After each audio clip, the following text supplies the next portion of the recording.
Tucson, for the first time in over 20 years, had negative job growth. We embarrassed ourselves when it came to the data center. Now we have a university focused on economic development, and to me, that's the biggest upside that we've seen in a long time. I'll agree with you. So,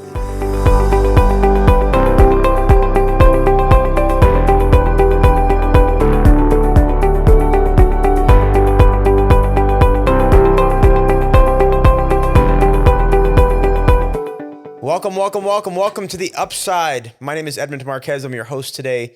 We used to be called Tucson's Future. The future's bright still, but we've called ourselves the Upside. We're taking a more regional approach. Super excited today. We're sponsored by the Heath team. Tom Heath, your friend and my friend at Nova Home Loans, and the Tucson Sugar Skulls, your Tucson's professional indoor football team. Very excited to be here. I've got a buddy of mine here today, so it's going to be super interesting. This will be absolutely candid.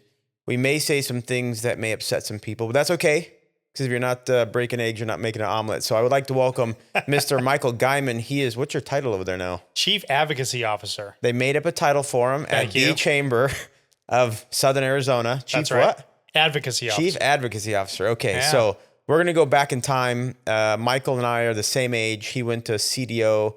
That's I right. went to Sabino. We're both class of 91. You're 52 as well? I'm 52 as well. All right, we're both 52 years old. And where we really bonded, beyond the fact that my sister and his wife are like besties, who literally just went to Europe together. They did. Did not invite us, which it'd be awkward if I went with my sister. But they just went to Europe together. Michael and I really bonded as I joined the Metro Chamber Board of Directors. He was then working at the Metro Chamber under Amber Smith. Tell us just a bit about that before we go into a broader topic. How was it? How long were you at the Chamber at that point? How was it with Amber? What did you guys accomplish at that point? Yeah, so I was at the Chamber at that point 3 years, and Amber left in September, and I was the interim at that point and made permanent CEO in January of, I believe it was 2022. Yes. So you came onto the board in late 21, and you said, man, I'm not going to join this thing unless we're going to have some impact. Yeah. And there was a big transition that was happening, and you and I both basically came on at the same time in our new roles. Yeah. So if you think about your chamber represents businesses. It's also good for networking, et cetera. I got on the chamber board. Thank you, Tim Medcoff, for pushing me onto the Metro Chamber board. But I'll be honest with you, I complained when I got there. And Michael and I will continue to reference the tip of the spear. But as I got to the Metro Chamber, you were interim. There were some things that shifted around in which I was asked if I wanted to chair the board because I had complained so much. Right. And as I got the opportunity, I could have waited another year or taken it then. And I said, I want to do this now. Mm-hmm. And at that point, we had just got done with a committee hiring you as a permanent CEO. That's right. And it was on like Donkey Kong from there. But before we get into the on like Donkey Kong, just tell us about your background as we know you. Because when I met you, you were at Trio. Was it called Trio or was it Sun Corridor? It was Sun Corridor at that point in time. So yeah, Trio, Sun Corridor. But even before that, I started my career at the Chamber. That's right. Yeah. So right out of college, I was talking about making up titles, the Assistant Vice President of Government Affairs. That's a great one. For the Tucson Metropolitan Chamber of Commerce in 97. So I spent a year there, really was very green, but at the same time learned a lot during that year. We endorsed a candidate. That's back when the Chamber used to endorse candidates. And we endorsed a candidate named Fred Ronstadt, who was running for Tucson City Council for the first time. Yeah. And he won. At that time, the Chamber of Commerce endorsement was kind of considered the kiss of death. But he won with the it was kind of, but he won with the endorsement of the Chamber. And I met with him for breakfast, and I said, "Hey, here's what the Chamber is about." And at the end of breakfast, I said, "Here's my resume. I'm interested in working for you." Wow! And he hired me as his aide. I ultimately became his chief of staff. So I was with him for all 8 years. He was in office. Then after he lost election in 2005, I did some consulting, and I was the consultant for the Bridges Project. So the 400-acre land around 36th and Keno that now has a Dave & Buster's and a Costco, and the U of A has the refinery there, and there's going to be some homes built there. But at the time, it was dirt. Right. It's 400 acres of dirt. And it was my job and another consultant's job to turn 1 vote on the city council into 6 votes because we needed a supermajority to move that planned area development forward. You needed supermajority, and Fred Ronstadt was a Republican or Democrat. But he was off the council by then. Oh, so he's he off the lost council. election. Okay. So the only vote that we had at that time was Mayor Walkup. The only Republican? He was, yeah, I think at the time he was, yes. Wow. And you needed supermajority. We needed a supermajority. But he didn't have a vote back then. He only had a tie-breaking vote. No, he did. He still had a vote on it. But at the end of 14 months, we got 6 votes. Wow. So we turned one vote into 6 and got that planned area development approved. And now it's a great development for the South Side. So as you started with the chamber, went to Fred Ronstadt, went to the bridges, were you more attracted to the politics or the economic development? Definitely the politics. You were more attracted to the politics. Yeah. I'm interesting. Because especially during that process, what was fascinating about that process, Edmund, was it was getting people to change their minds and getting people to understand why this was important to that area. And so I like doing that. And I know you like this too. It's like sitting down with folks, meeting them where they are, and really figuring out how are we going to make something possible. And you talk about Tucson's future, right? I mean, this was a big turning point for that area. The Vistas, which is the neighborhood just east of the bridges, that was considered at the time one of the most dangerous neighborhoods in the community. So working with the Vistas, working with Political Gardens, working with SNAP, which is the Southside Neighborhood Association group partnership, and working with all those neighborhoods to sit down with them and say, look, this doesn't just bring you jobs. This brings you opportunity. This brings you more shopping. So how's the neighborhood now compared to then? The neighborhood is definitely better. So would you say gentrification was good for that neighborhood? Well, I don't know if you would call it gentrification. Well, you built a massive commercial center outside their neighborhood. But it didn't change the character of the neighborhoods. Right. I would argue it didn't change the character of the neighborhoods. I would argue it gave them more opportunities, not only for shopping and entertainment, but for jobs that those individuals can have right across the street. Yeah, I totally agree with you. So let's fast forward to the chamber. So Michael served as the Metro Chamber's CEO. Correct. I came in as chair at the same time. I would say that you and I did not ask forgiveness. Correct. Or we didn't ask permission. We didn't even ask forgiveness at the very end. We had an opportunity to really have an impact with the Metro Chamber. I think so many times, and I complain about this in the city, there's so many times we as business people in our community will sit down in a room and we'll have some really brilliant conversations. It'll really be, I'm talking top end brilliant. And then we will leave the room and everyone will go back to work and nothing happens. We're great at that in this community. Yes. So when we got together at the Metro Chamber, we literally reshaped the bylaws. Yep. Reshaped the board, reshaped the sponsorship levels and the monetization of the chamber. Yep. I would love to know, in right. your perspective, what do you think we and the board accomplished at that time? So I thought one of the biggest changes you made initially was because you had come out of the school of Tony Penn.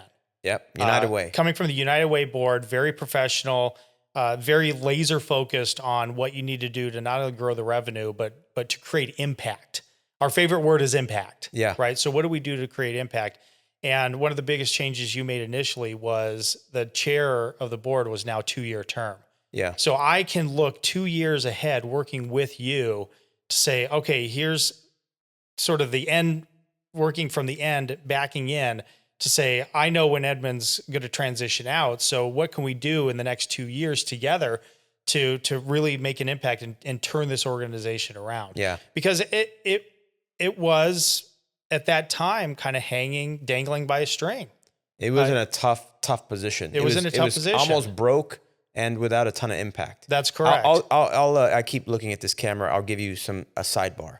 So my opinion. I think I'm the only person, maybe in Tucson history, I think, that has chaired the Hispanic Chamber and also chaired the Metro Chamber. And I will tell you, from my perspective, and we did build the Hispanic Chamber into one of the most influential in the country. We were named Large Chamber of the Year for the United States. So we'd done some good things.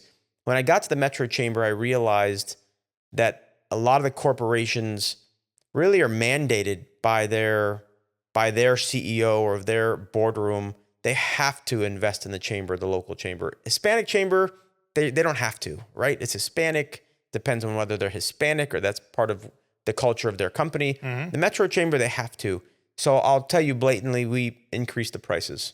We did. We did. We blatantly brought our value in by increasing the prices. But what companies want, they have to have a return on investment when it comes to a chamber. They have to have impact within the city when it comes to the local politics. And then they want a network. Network sometimes becomes a dirty word in the chamber business because people are like, oh, they just want a network. Businesses want a network. I think most of the people that show up to chamber events are B2B. It's business to business. It's people trying to sell each other's products. And we survive that way. We have to have that. But when it came to the Metro Chamber, we increased the prices for the corporations who are our members, and we took them to what did we call our top level? Keystone. Keystone. We took them to a Keystone is a good made up word. We took them to the Keystone level because you need the corporate money so you can serve the small business, period, right? We did not increase pricing for small business, but we used the corporate dollars to create a healthy chamber so that we could support our small business. And we did that in so many ways. You can give some examples. Yeah. So, I mean, one of the things we did too was we wanted to make sure that as we were increasing them to Keystone, that we were giving them benefit. Yeah. Right. There was a return on their investment where they were part of the decision making. We were taking them out to dinners. We were putting them in rooms. We were becoming the room of rooms. They're meeting with Mayor Romero. They were meeting with Jan Lesher, the best of the best. But at the same time, Edmund, some of the things that I like to point to is we also weren't afraid to say what needed to be said from the business community standpoint. And so when the governor was looking to change the makeup of the Rio Nuevo board, we were the ones that were out there saying, why fix what isn't broken? Right? Exactly. And so we weren't afraid to do that. We weren't afraid to step out when the city of Tucson was looking to increase the sales tax to take us to the highest sales tax rate of a community of our size in the entire state and say, we don't like that. We don't like the plan. We don't like the increase that this is going to, the level this is going to.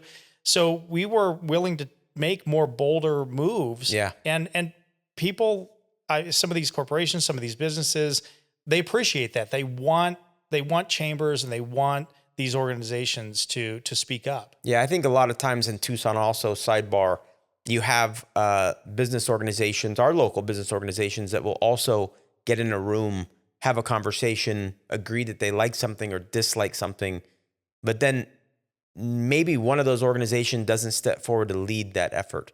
So typically Michael would call me and I would say two words: we lead. We lead. That's right. So we always talked about being the tip of the spear and we lead. So all of this conversation, you're maybe wondering, why the heck are we talking about the past? Because it leads to today. Yeah. So the Tucson Metro Chamber became such a healthy, strong organization that another healthy, strong organization, Sun Corridor. That's right. Exactly. Sun Corridor, led by Joe Snell, we merged. We did. And I'll tell you, I was not a huge fan of it at the beginning. I complained a lot just to make sure we maintained the tip of the spear. But I will tell you, organizations north of us in the Phoenix area were jealous that we actually figured it out and we could get into a room and actually come together to create a stronger organization. So this leads to I have two questions, and one's easy and then one will be very hard for him.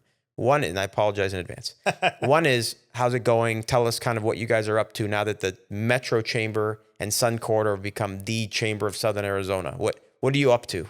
So in my opinion, just to answer that initial question, I think it's going extremely well. Good. The blending of economic development and business advocacy should have happened years ago.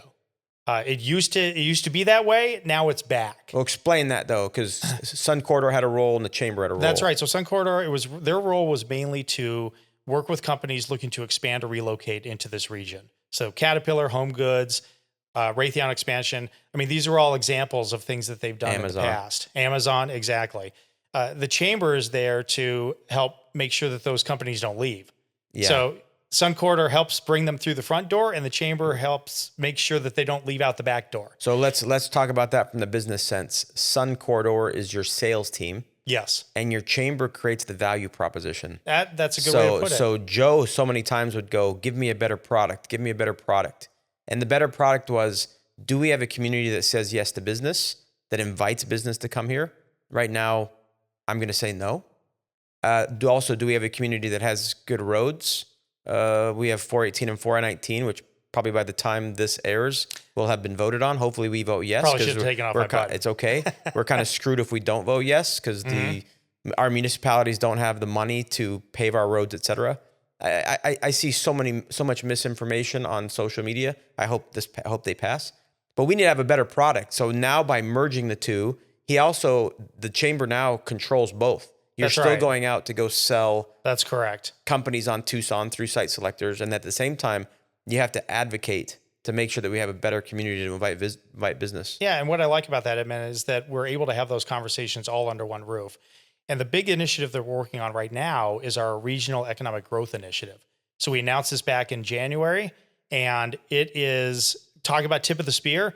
It is addressing a significant problem that we have acknowledged and we have seen in this community. When the December numbers came out, we saw that Tucson, for the first time in over 20 years, had negative job growth. Yeah. And that is completely unacceptable. And the rest of the state? The rest of the state is still in positive territory. Exactly. It's a loaded question. So we need to address that. And so we are being the tip of the spear. We are putting together focus groups over the next few months. We are going to deliver recommendations, specific recommendations, short-term and long-term, at our June event. So right now, we worked out a deal with Eller College where twice a year, the lead economist comes out, says, here are the numbers, here's the data. Well, we are now co-branding that event with University of Arizona and the Eller College so that we will still deliver those facts and figures, but this also gives us a platform to talk about the economy from our perspective, from an advocacy perspective. So, all right. So segue to my tougher question. The tougher question. So I'll break that down for you. So basically, Eller comes out and tells us how bad we're doing economically. So now the Chamber of Southern Arizona is going to co-sponsor the event to tell us how bad we're doing economically. It's nice, but what actually is happening at the Chamber of Southern Arizona that keeps us being the tip of the spear? Because right now, if you have a site selector coming to town, site selector's like, right, I don't know if your mayor and council want me there.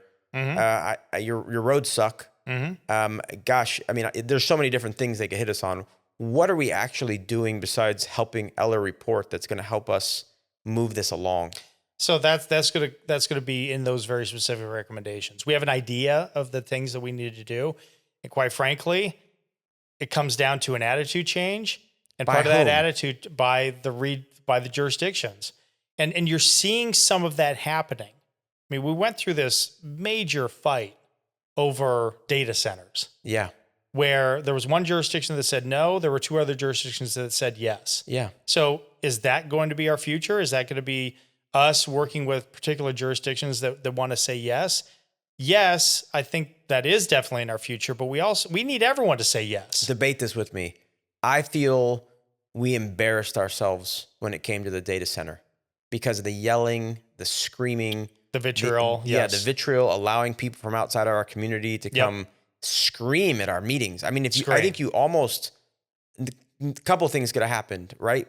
County and city were under an NDA. They could have stayed behind the NDA longer, actually figured out a value proposition to actually roll this out appropriately to our voters, our neighborhoods, right? We could have had a sergeant of arms in those meetings that possibly told people, gosh, if you're going to yell and scream and say horrible things, we're going to kick you out of the room. Like there's things could have happened. I mean, what's your opinion of all that? Yeah, look, it was a terribly ugly situation and one that could have been avoided, but it happened.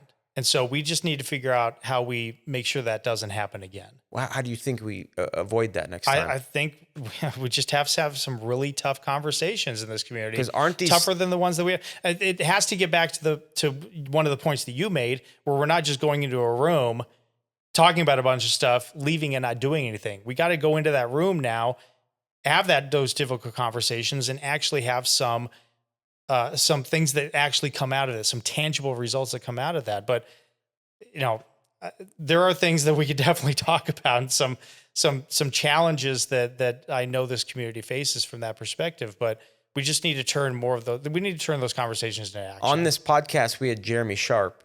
Jeremy's in site selector / CEO meetings in Phoenix and in Southern California. And people are coming up to him asking him what the hell is going on in Tucson because of how we reacted to the data center. And I get it. It is happening in other communities as well. But it's my understanding these data centers are still happening. They are, and they will still continue to happen. The four major data center users, so Google, Apple, Meta, and Disney, they're projected to spend. I think I saw the number was about $4 billion just this year. Yeah, wasn't it Google that just bought a copper mine in the state of Arizona? That I don't know. It's happening. They're literally going to create nuclear power plants themselves. Well, yeah, the energy is going to need to come from somewhere. Yeah. And so if they can do it themselves, then absolutely.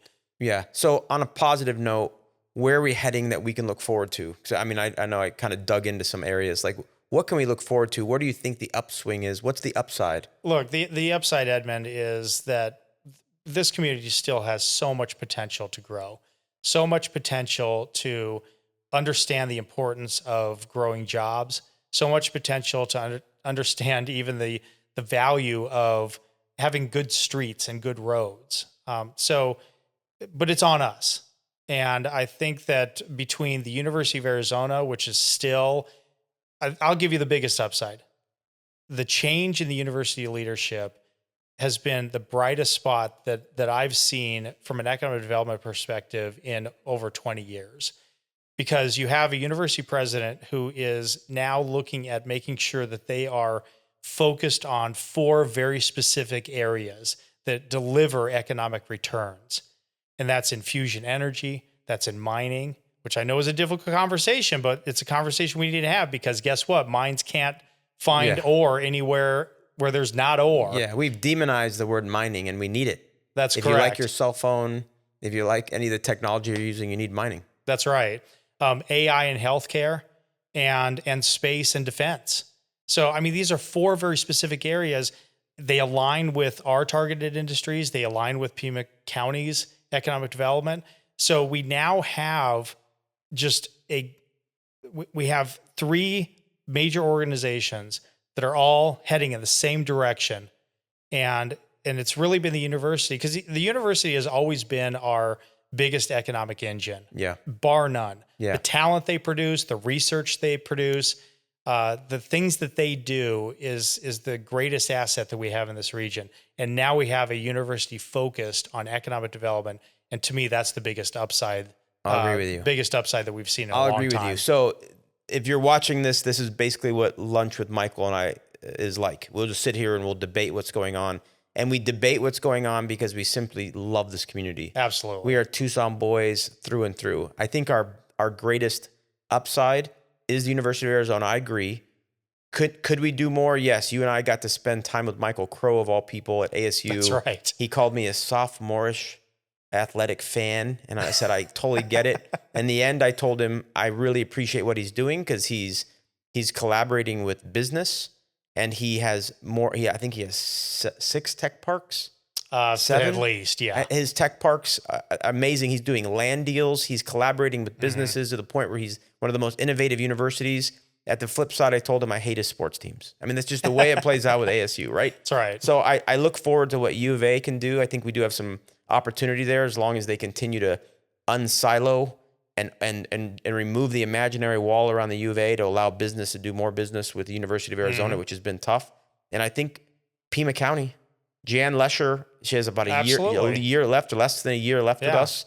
She just hired Chad Kazmar, which is fantastic. It is. The county gets it. The county's a mature, level-headed organization that will help us economically. Those are our 2 bright spots. We have to continue to say, yes, we're almost looking to be successful in spite of the challenges that we're working with.